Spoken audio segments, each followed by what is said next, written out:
Bismillahirrahmanirrahim.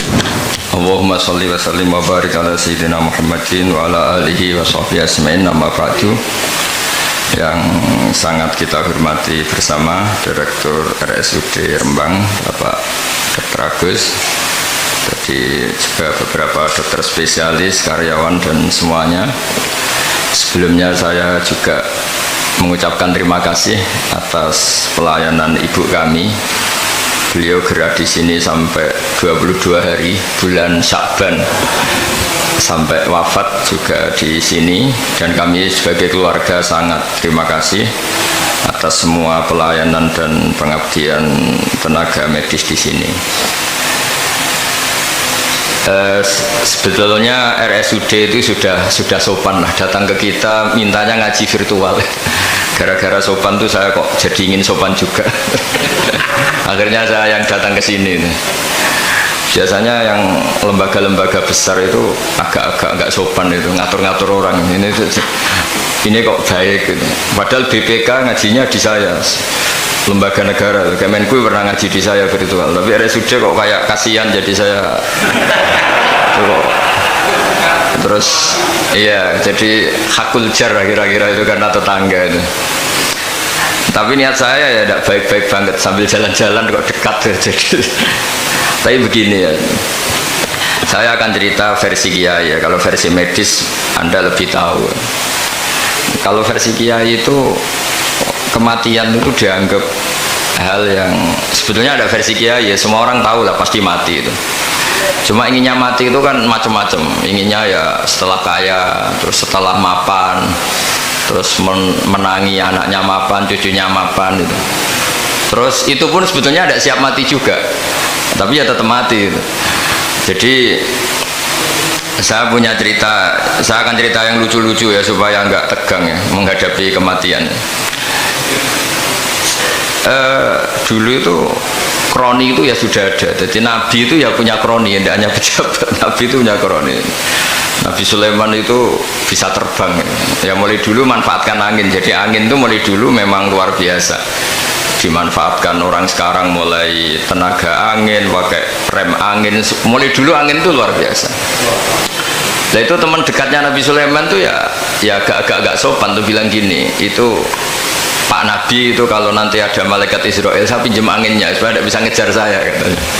Jadi mulai dulu tidak hanya pejabat, Nabi pun ya punya teman yang agak-agak gimana ya.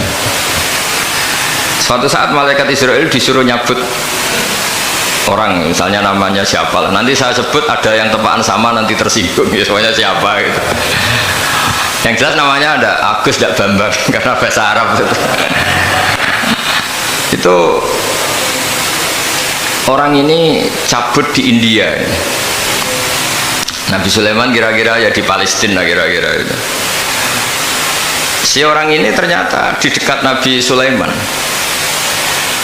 Nah kata Nabi itu kan orang hebat lah, sehingga malaikat ya kadang silaturahim ke para nabi. Israel sendiri ya kadang-kadang silaturahim ke para nabi. Silaturahim yang paling nggak disukai ya silaturahimnya malaikat Israel. Datang ke Nabi Sulaiman, sebenarnya niatnya silaturahim. Ternyata ketemu orang itu, kaget malaikatnya. Waduh ini gimana ini? Kok saya disuruh nyabut di India, kok orangnya di Palestina? Nabi Sulaiman kira-kira di kawasan Palestina, di wilayah yang katanya Israel itu. Karena Palestina kita tahu kan, menurut pemerintahan Israel itu wilayah Israel, menurut Palestina pemerintahan apa? Palestina. Tapi Indonesia alhamdulillah sampai sekarang itu nggak mau atau tidak punya hubungan diplomatik dengan apa? Israel. Sehingga kita harus istilahkan Palestina untuk warga Indonesia. Kaget malaikat ini, katanya disuruh nyabut di India kok ada di sini. Nah si kroni ini, si orang yang itu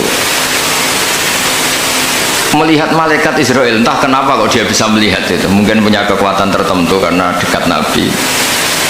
Kaget dia, malaikat melihat dia karena janggal ya, disuruh nyabut di India ke orangnya di Palestina. Si orang ini melihat malaikat juga takut, malaikat itu punya hawa yang luar biasa. Akhirnya bilang ke Nabi Sulaiman, ya Nabi Allah tolong pinjemin saya angin untuk saat ini juga saya bisa terbang ke India. Dipinjemin sama Nabi Sulaiman. Akhirnya orang itu sampai ke India. Dikira angin itu sudah segala-galanya sampai India. Terus malaikat senyum, seneng dia. Wah ini sesuai protokol karena andai kan orang itu tetap di situ, malah malaikat nggak berani ngambil karena prosedurnya harus ngambil di India.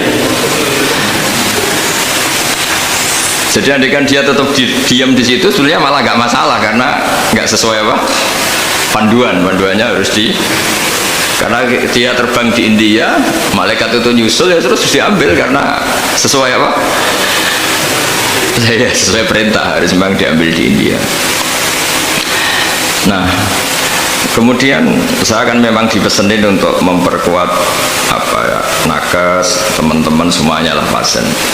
Tapi saya cerita dimulai dari yang seperti ini. Ini saya sengaja karena memang ya hidup itu seperti inilah. Pasti kita semua akan mengalami kematian. Cuma inginnya kita ya hidup itu ya sehat ya, terus kalau mati itu ya tidak punya utang karena berat nanti utang. Saya tidak tahu fikihnya itu. Kalau utang pribadi itu hisabnya berat, kalau utangnya lembaga itu gimana ya? Dihitung salahnya direkturnya, dihitung salah karyawan yang minta naik apa? Gaji. Saya tidak tahu kayak utangnya Indonesia itu yang disalahkan itu menterinya apa presidennya, apa yang selalu mengajukan gaji 13. Tidak tahu itu, karena di kitab tidak dibicarakan. Yang dibicarakan utang-utang apa? Pribadi ya. Kalau yang utang-utang lembaga negara itu nanti tak tanyakan malaikat auditornya ini gimana cara apa? Itu yang disalahkan menterinya, apa presidennya, apa direkturnya, apa pengajuan proposal itu. Nah singkat cerita itu kalau ngadepin kematian atau sebenarnya yang ngadepi kehidupan juga kita ini inna sholati wa nusuki wa mahyaya wa mamati lillahi rabbil alamin. Saya bicara ilmunya kiai. Misalnya si A itu sebenarnya sudah ditulis dia mati karena kecelakaan. Yang satu ditulis mati karena sepuh, karena tua gitu. Yang satu mati karena tersedak, yang satu mati karena ngelindur, mungkin yang satu mati karena tenggelam. Sehingga sebetulnya dengan kita melihat Loh Mahfud, kita ini ya naif. Saya berkali-kali ngaji bilang, kadang kita ini takutnya sampai angking takutnya dari motor ngelamun, gara-gara ngelamun gitu. Dengan malaikat tuh kok suka kawin gitu. Kamu catatannya kecelakaan kok yang kamu takuti apa? Covid. Yang sejarah misalnya kita pernah hidup tanamkan kebencian sesak itu terus ke bawah. Anak cucu kita dikandani jogeman cocok wong iku musuh bapakmu mbahmu gitu. Sehingga anak cucu itu dendamnya diwariskan. Wong dendam kok dia apa? Wariskan. Termasuk utang itu. Ketika kita jabat ingin rumah sakit ini mewah, pikirannya kok jadi aku seleran semikir direktur berikutnya. Itu tidak tahu itu nanti hisapnya ke siapa. Saya ulang lagi ya. Maka dalam satu ayat dikatakan laqad kunta fi ghaflatin min hadza fakashafna anka ghita'aka fabasarukal yauma hadid. Manusia ketika di dunia itu dianggap tidur itu dengan tanda kutip itu bodoh itu tidak tahu. Fakashafna anka ghita'aka, nanti setelah kamu mati itu pinter. Tapi ketika Anda pinter sudah meninggal, sudah tidak bisa memperbaiki kesalahan-kesalahan kita. Nah kenapa kita dikatakan sekarang ini tidur? Karena kita ini sering menyaksikan sesuatu yang sebetulnya tidak ada hubungannya dengan kita, tidak ada hubungannya dengan kebutuhan kita. Misalnya kita ngelamun, berkhayal, ingin hidup kaya raya, sejahtera, jabat, orang lain anak buah semua. Ternyata itu nggak penting ketika kita di akhirat. Yang penting adalah Anda meninggal dalam keadaan menghamba kepada Allah Subhanahu wa Ta'ala. Saya berkali-kali ngaji, kalau saya berkali-kali bilang, andai kan hati kita nanti direkam Allah, nanti di akhirat sudah direkam, orientasi kita direkam nanti. Pak Agus misalnya ingin punya mobil, punya rumah mewah, punya apa, terus orientasinya gitu. Di depan Tuhan yang menyuruh kita, mensyariatkan kita, inginnya itu ya jadi hamba Allah terbaik, jadi kekasihnya Allah, jadi hamba yang bersujud, dari hamba yang bersedekah. Jadi ini kan tidak sambung. Ada cita-cita versi Allah yang dianjurkan Allah, yaitu bercita-cita jadi hamba yang soleh, yang bermanfaat, yang memanfaati orang banyak. Kemudian ini ada cita-cita yang hadzun nafsi, ingin mapan semua orang anak buah. Hal-hal seperti ini itu harus kita jaga, jangan sampai terjadi. Makanya di semua kitab pertama mendahulukan bab niat. Niat itu ya faman kana hijratu ilallah wa rasulih fa hijratuhu ilallah wa rasulih. Orang baik itu orang yang orientasinya itu menuju Allah Subhanahu wa taala. Lalu yang kurang baik adalah orang yang orientasinya itu ya harta, perempuan, pokoknya inginnya itu hal-hal yang kepentingan dirinya sendiri.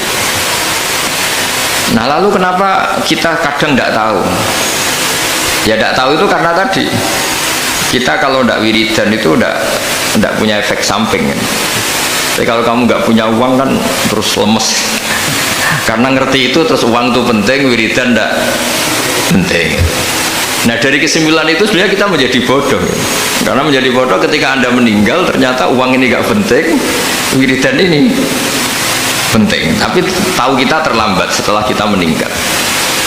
Nah di sini saya ingin mengingatkan apapun kondisi kita yang jelas itu ingat selalu kepada Allah Subhanahu wa taala. Caranya ingat gimana? Kata Nabi, kamu bayangkan musibah yang lebih ekstrim, kamu akan tahu yang kamu alami itu ahwanu wa aisar, yang kamu alami itu ringan sekali, ringan seringan-ringannya. Saya beri contoh ya, kalau Anda belajar, kalau dalam bahasa pondok itu falak, mungkin kalau bahasa umum itu apalah, ilmu apa, misalnya orang ahli meteor, ahli apalah, ahli perbintangan, ketakutannya pasti benda langit ini jatuh kemudian menimpa bumi. Nanti kalau Anda ahli geologi itu takutnya bumi ini likuifaksi karena sumber daya alamnya sudah begitu dikeruk, dimanfaatkan. Nanti yang ahli teroris atau yang ahli ekstremis itu takutnya itu ada teroris. Yang ahli sosiologi takutnya Indonesia itu chaos. Kalau chaos ya saling bunuh, saling apa. Jadi semuanya ini ketakutan ini semuanya mengarah terhadap kematian. Kecelakaan lalu lintas ya menjadikan orang mati, likuifaksi kayak kemarin di Sulawesi ya iya, gunung meletus, gempa, tsunami. Nah ketakutan yang menjadikan kematian sebenarnya banyak. Kalau baru tsunami aja ya orang takutnya ke tsunami, nanti kalau ada kematian gempa ya takutnya gempa, kalau temanya COVID ya takutnya COVID. Terus kalau ada tetangga mati karena ngelindur ya baru gue nak turu hati-hati nggak nak mati ngelindur. Jadi ya masalahnya kan kita nggak tahu, nggak tahunya itu ya tadi takutnya COVID ternyata catatannya itu mati kecelakaan, takutnya kecelakaan ternyata matinya itu ngelindur, kan kita tidak pernah tahu. Dari tidak pernah tahu itu kemudian agama datang dengan anjuran sudahlah kamu tawakal bahwa semua urusan kamu di tangan Allah Subhanahu wa taala. Inna sholati wa nusuki wa mahyaya wa mamati lillahi rabbil alamin la syarikalah. Yes, ibadah kita, sholat kita, hidup kita, mati kita semua di tangan Allah Subhanahu wa taala. Sehingga dengan berpikir begini ini melihat COVID itu ya kayak melihat potensi kematian yang lain, kayak karena gempa, likuifaksi, kecelakaan, karena ngelindur, karena macam-macam.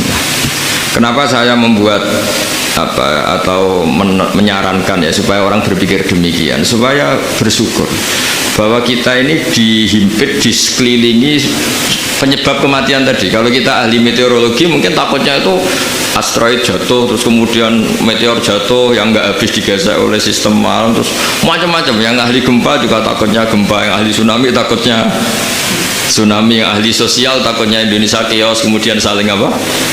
Bunuh, saling apa dan sebagainya dan sebagainya. Nah dengan keadaan seperti ini kita ini baik sekali.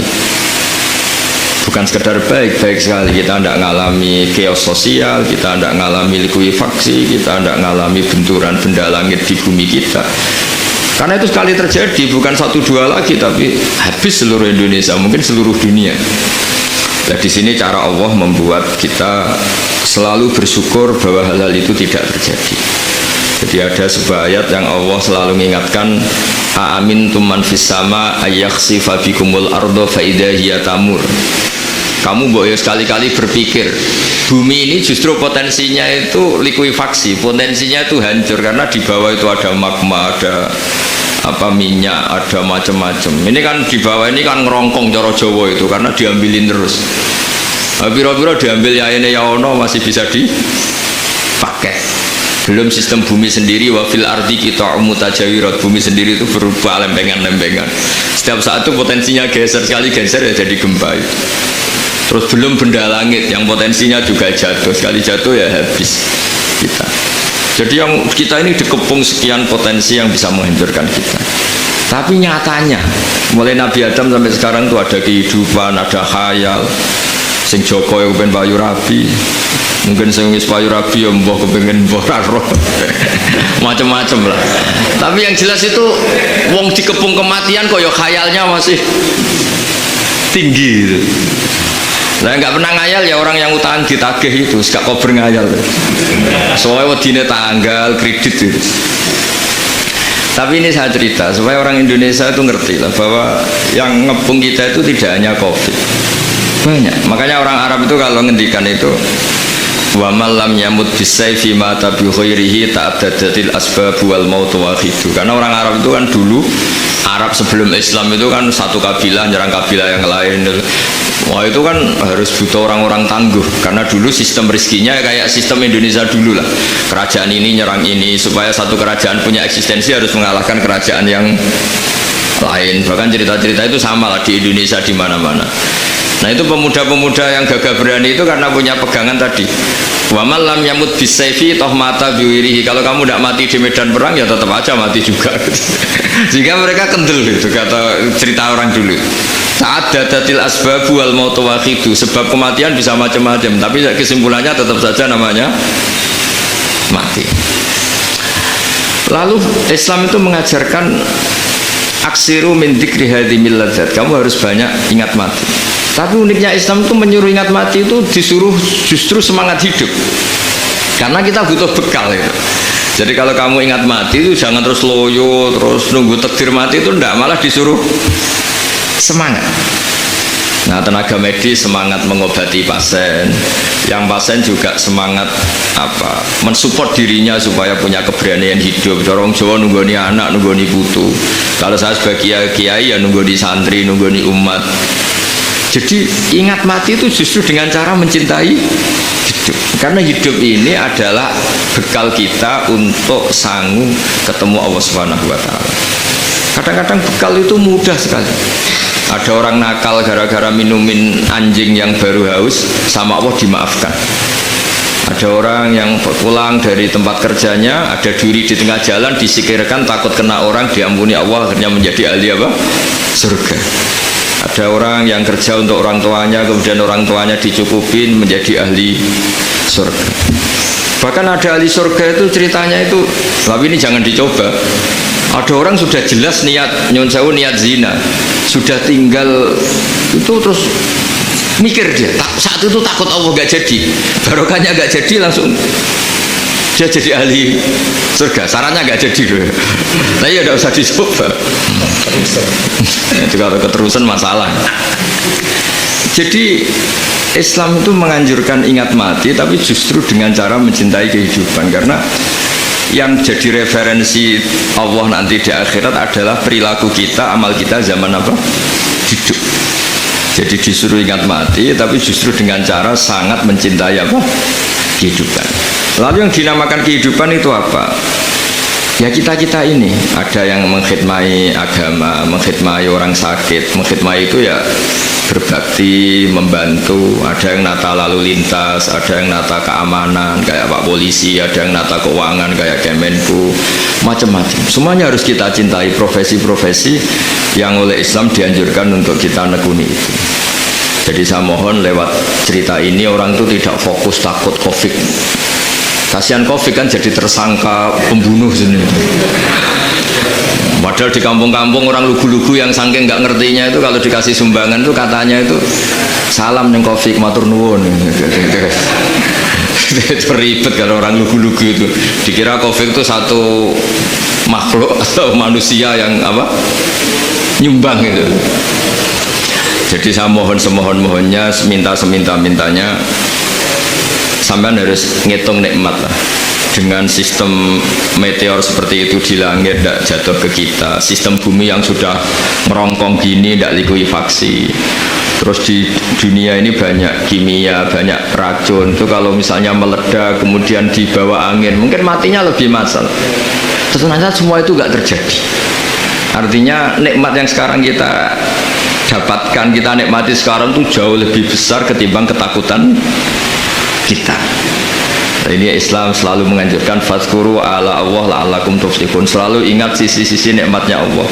Kamu jangan hanya sisi wah kita dikepung Covid, kita punya istri judes, punya anak nggak nurut, punya atasan sadis, punya anak buah nggak loyal. Kalau gitu terus ya kamu nggak berani hidup. Yang diingat masalah terus. Itu salah, hidup seperti itu salah menurut Islam. Yang Islam menganjurkan fadzkuru ala Allah, kamu ingat sisi-sisi nikmatnya Allah, bukan sisi-sisi kita hidup itu diuji.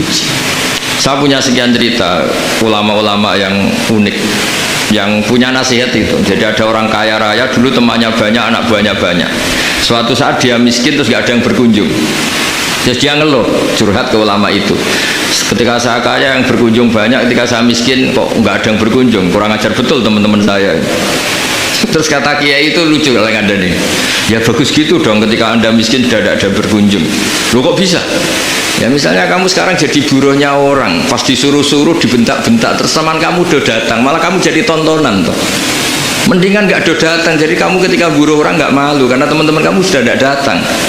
Ya alhamdulillah kalau gitu ya. Jadi dulu satu hal yang dia dulu nganggap problem, ya kan kalau kamu misalnya dulu kaya temannya banyak jabat terus yang takut banyak, ketika sudah miskin Yun Sawu jadi buruhnya orang disuruh-suruh terus teman kamu tetap datang, siap nggak ada? Siap datang apa siap tidak datang?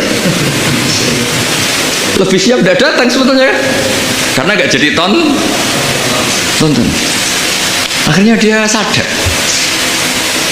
Ya gitu kalau dikeluhin istri saya ini judes ya sering marahin gini-gini. Ya bagus dong marahin kamu. Kalau marahin tetangga malah masalah. Coba kamu punya istri kalau marah marahin orang lain pusing enggak?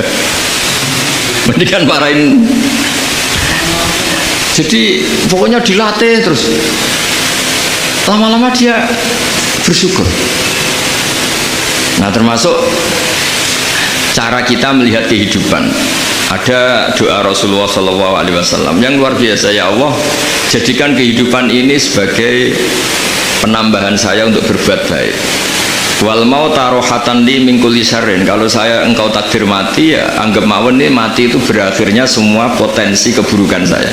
Orang itu kan potensinya dua, buruk betul atau potensi buruk.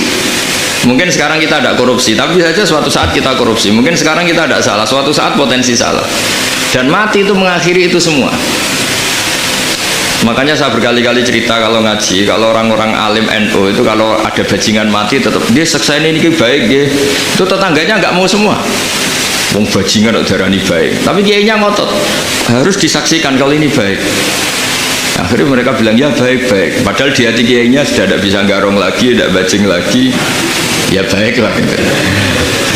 Jadi sehingga orang-orang soleh itu melihat hidup itu ya biasa, melihat mati itu biasa, karena hidup adalah sarana kita menambah kebaikan dan mati adalah akhir dari segala keburukan kita atau potensi keburukan kita. Jadi Islam itu mengajarkan kita gimana menghadapi kehidupan, juga gimana menghadapi apa? Kematian. Jadi saya ulang lagi itu ajaran-ajaran Islam yang luar biasa. Jadi ij'alil hayata ziyadatan li fi kulli khairin wal mauta rohatan li min kulli syarrin. Jadi hidup menambah kebaikan, kalau kita mati anggap saja mengakhiri semua buruk kita kalau kita sedang buruk atau potensi keburukan kita. Saya cerita ringan tapi supaya diingat-ingat.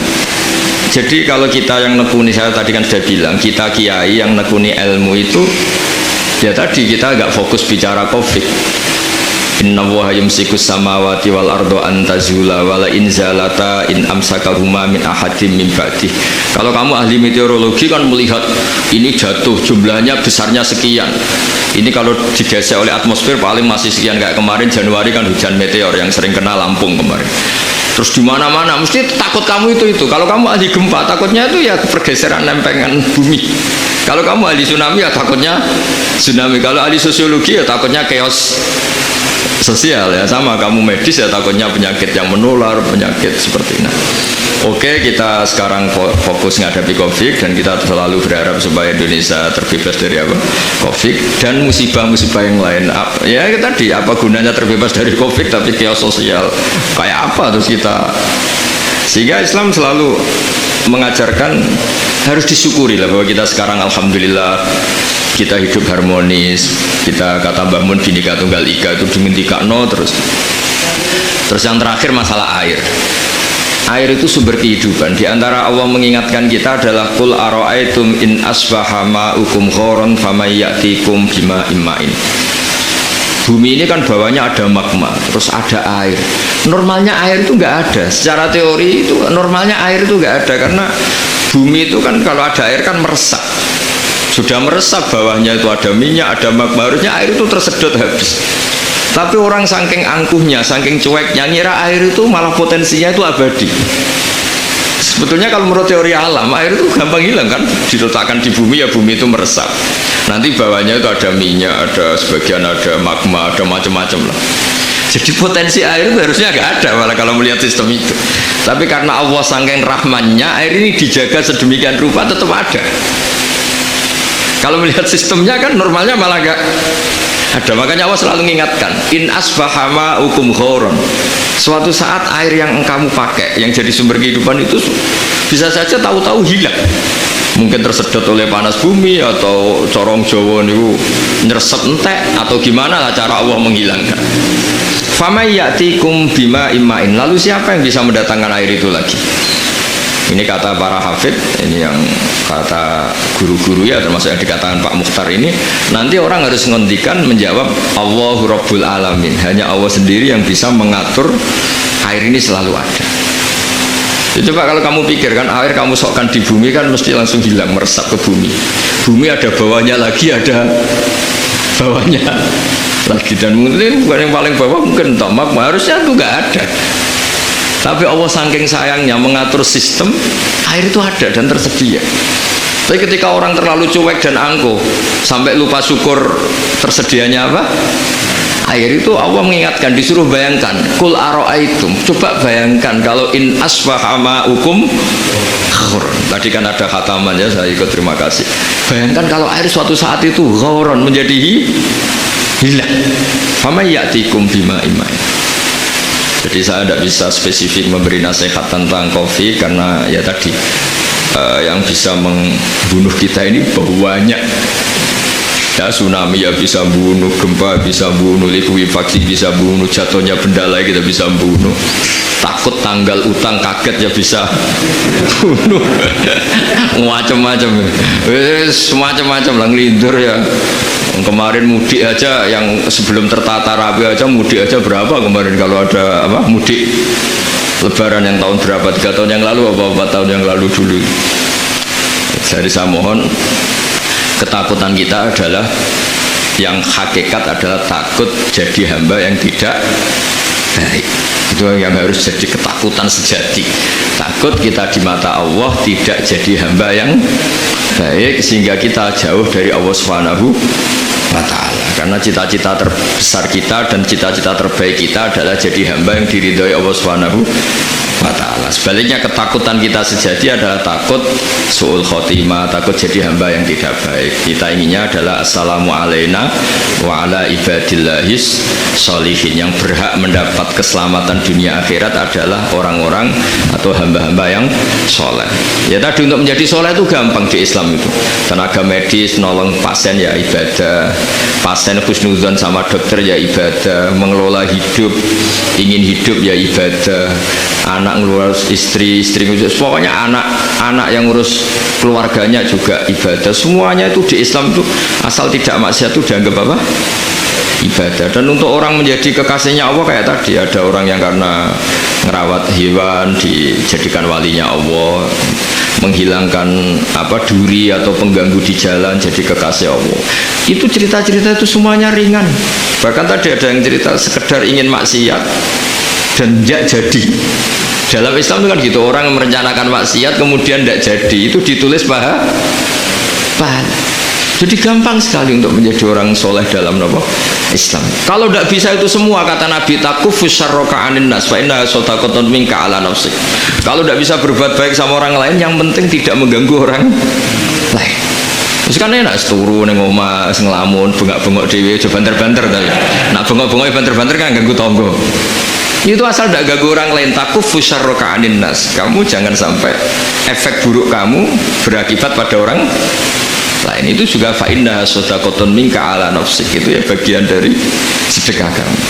Kalau saja misalnya kalau secara ilmu medis, misalnya kita ini kok dinyatakan positif COVID, secara ilmu medis nggak boleh ketemu orang lain, terus kamu diisolasi.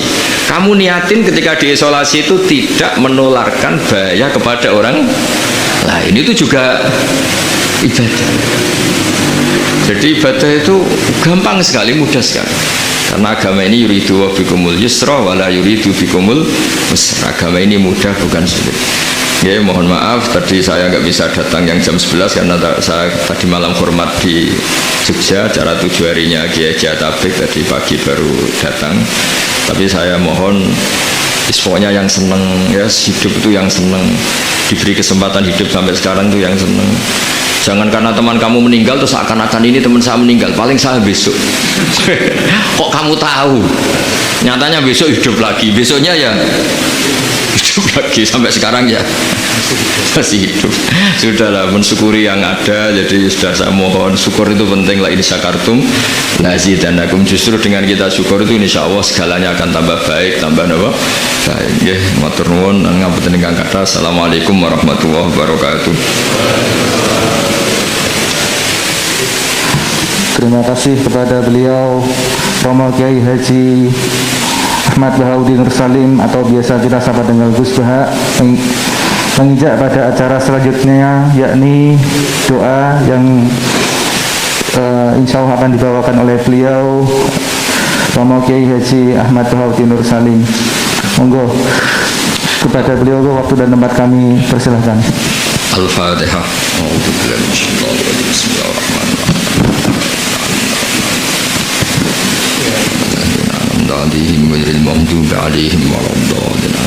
Bismillahirrahmanirrahim. Nahmaduka ya ghafur ya syakur ya rahman ya rahim ya syafi ishfina shifaan la yughadiru saqaman.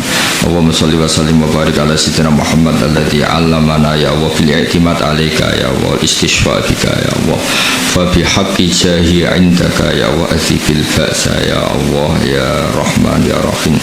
Allahumma ya Allah, Allahumma anta syafi ishfina shifaan la yughadiru saqaman. Allahumma ya wa anta syafi ishfina shifaan la yughadiru saqaman. Wasfi mardona ya Allah wa tayu mardona innaka anta syafi azibil ba'sa rabban nas innaka anta syafi ya Allah. Allahumma ya Allah la narju siwaka wa anta rojauna ya Allah wa anna lan nahlika wa anta ma'ana wa anta rojauna ya Allah faj'alna ya Allah wa ahla Indonesia salimin ghanimin mu'afin min kulli bala'id dunya wal akhirah.